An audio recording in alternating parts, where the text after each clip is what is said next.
Hi, my name is Yvette Maynard. The name of my show is Life Without Limits. I am here at the Ammon Arena in Barbados in a very relaxed atmosphere. I'm about to interview Glendon Arthur. He's a part-time poet. He is a whole lot of things, including the food and beverage director here at this hotel, Ammon Arena, Barbados. I'm going to welcome Glendon. No, I prefer to call him Glenn, and I'm sure he prefers me to call him Glenn as well. I'm going to welcome Glenn now. Glenn, welcome to Life Without Limits. Thank you. You're welcome.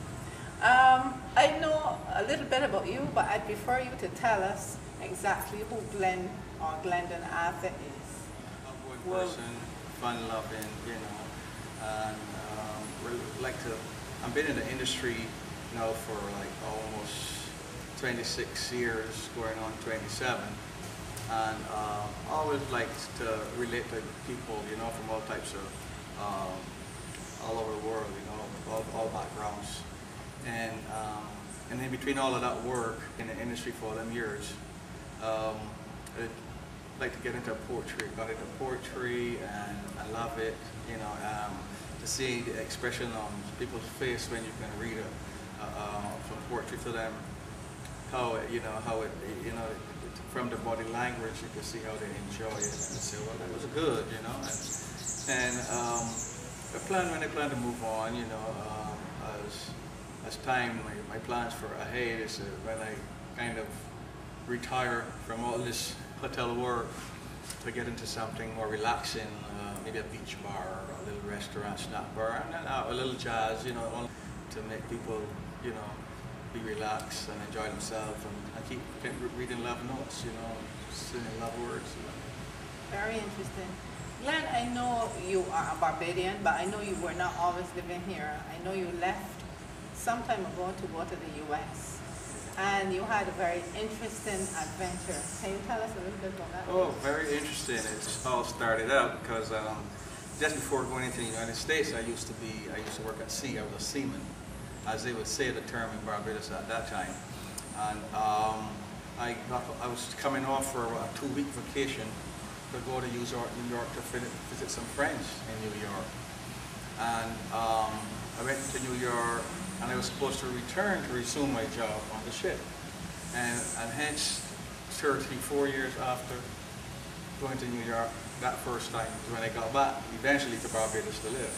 So you know that the job won't be there then. So in between that 34 years, it was 2 marriages, 4 kids, and a very exciting life, you know.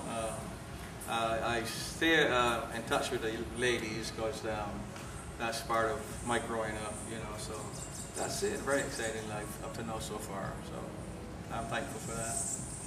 Before you were food and beverage director here at Ammon Arena, I know you spent some time in St. Lucia. Tell me how you ended up in St. Lucia, what you did there as a career, and your arrival back here. Tell me how you are now able to function here as opposed to St. Lucia. Well, you know, since living in New York I never did really settle, my mind was never really settled for the United States.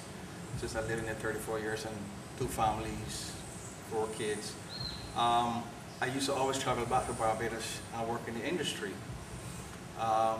So how I got to St. Lucia is because I was playing with Ammon Resorts for 4 years.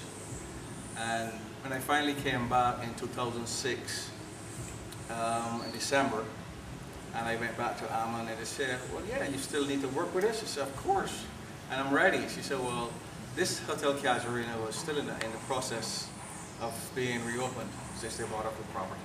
And they said, well, are you willing to go to St. Lucia? I said, I'm ready. And within a few days, I was in St. Lucia. So I worked over in St. Lucia. I was sent there as a food and beverage manager or director. And I worked there for 16 months before I returned back to Barbados. So I finally made it back to Barbados, and I'm real at home now and relaxed. And sad to say, the marriages that I was involved with was all resolved, you know. So I'm still enjoying life, still trying to head in the right direction, and still to make people laugh and enjoy themselves, you know, that kind of thing. Okay. How do you compare life in St. Lucia to life here in Barbados? Well, you know, it's still totally different